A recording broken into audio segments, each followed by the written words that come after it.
Hello and welcome. Let's start with a simple scenario. We have GPT-3 and we ask it, what would you put meat on top of to cook it? Using greedy decoding, GPT-3 will happily answer a hot dog bun, which doesn't seem quite right. Okay, so instead, let's ask a human. Faced with this question, a human might answer a hot pan and move on without a moment's thought, which is wrong according to the dataset designers who wrote down a singular correct answer that was meant to contrast with distractors like oil, freezer, ham sandwich, and oven. It doesn't matter that the human was more right than GPT-3, because in the eyes of the dataset, only one surface form is correct. Of course, faced with multiple choice options, a human could easily go through them and say, oil?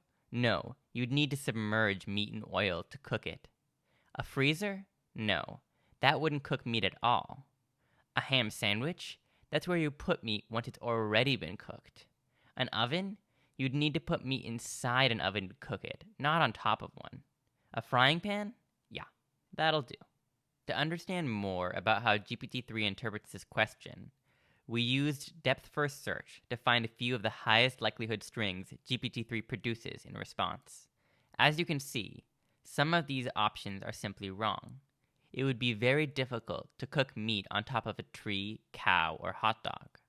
But many of the answers produced are right. A stove or grill are great places to put meat on top of in order to cook it. In addition to frying pan, the answer that Common Sense QA accepts, many of the highest probability strings are contextually equivalent to frying pan.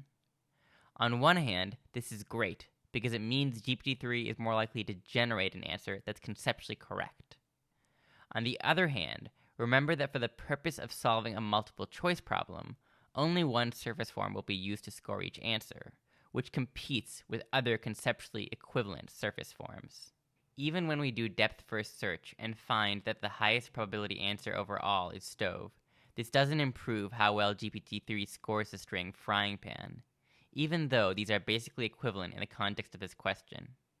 In fact, the string stove actually steals probability away from the string frying pan because both strings are competing for finite probability mass.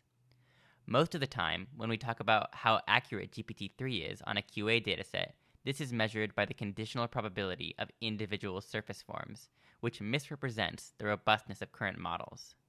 This brings us to the concept of surface form competition. Simply stated, if a string y1, for instance the answer stove, has extremely high probability, let's say 0.9, then this fundamentally limits the probability of other strings y2, for instance the correct answer from before, frying pan. Now frying pan can have at most probability 0.1, a much lower value, because total probability must add up to 1 and stove has taken up most of that. This is at odds with our intuition that there's this general space of right answers, all of which we would accept as correct. To which you might ask, so what? To which I might answer, well, let's take a look at a specific example from the Choice of Plausible Alternatives, or COPA dataset. COPA has a simple structure.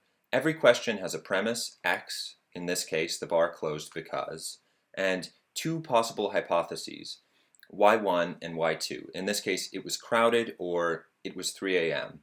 And only one of these is a plausible continuation of the premise. Our goal is to decide which one.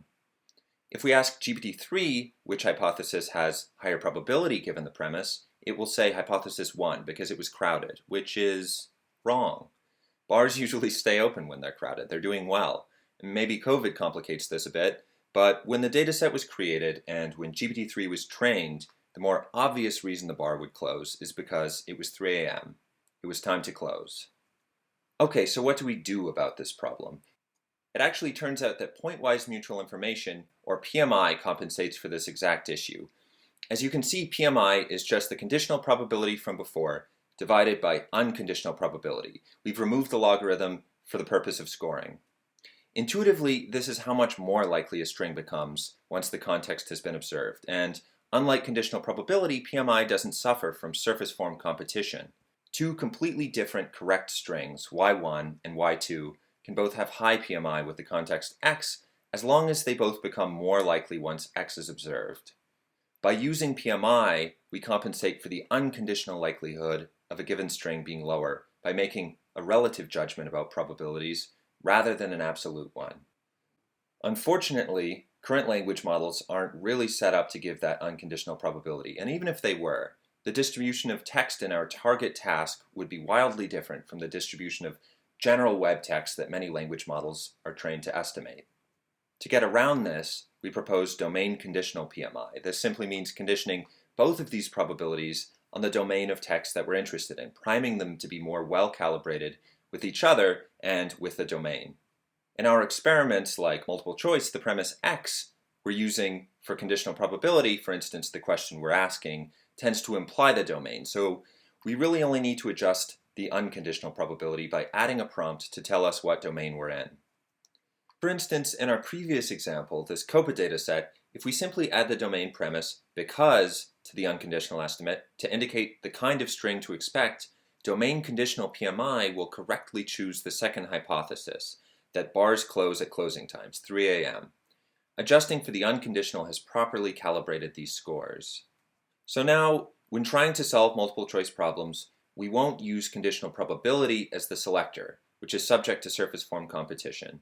Instead, we can use domain conditional PMI.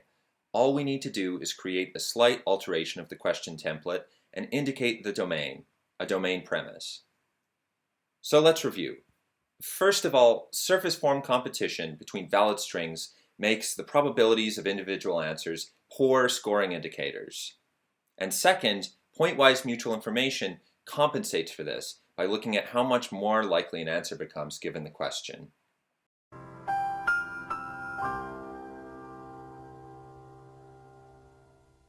Now that we've established why bars close and when, let's talk about a neat little fact. PMI is actually proportional to the reverse conditional probability, i.e. the probability of the premise X given the hypothesis Y, assuming that X doesn't change. Of course, in QA tasks, Q doesn't change for different possible answers A, so this fits our situation perfectly. This gives us another interpretation of what PMI is doing. It is seeing how predictable questions become given hypotheses. It'd be great to see an example of this, since things are getting pretty abstract. But all the large pre-trained language models currently available only work from left to right. How are we going to calculate the probability of question X given an answer Y? Well, it just so happens that the COPA data set we showed earlier has a special structure that allows us to approximate the reverse probability. COPA is composed of two kinds of questions. First, there are because questions that give you an effect and ask for a cause. Second, there are so questions, which give a cause and ask for an effect.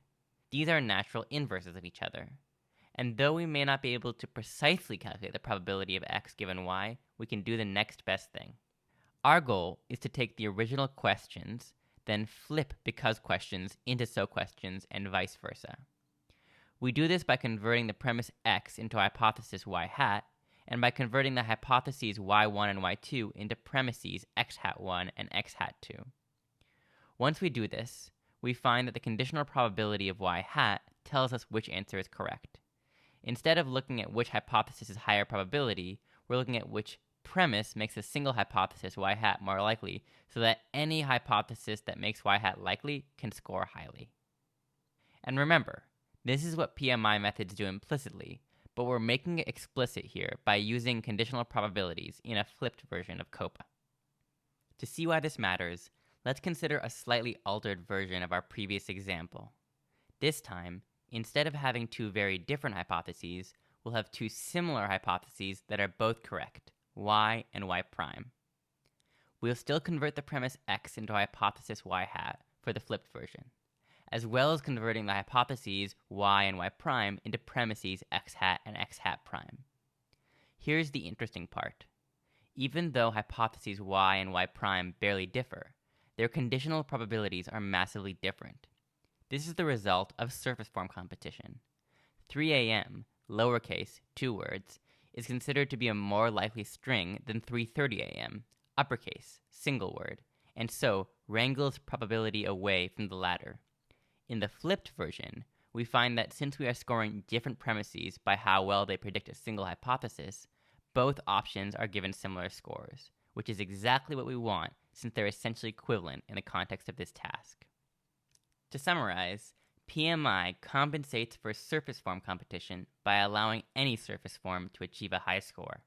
If you're thinking that's literally just one example, then I wouldn't blame you for being skeptical. And so here's a visualization of which scoring function does best, aggregated across 16 data sets. You can see domain conditional PMI always performs better or ties on the majority of data sets regardless of model, with a minimum margin of being better on 40 percentage points more data sets than any other method. To summarize the results, domain conditional PMI is a consistently better scoring function for multiple choice data sets than probability.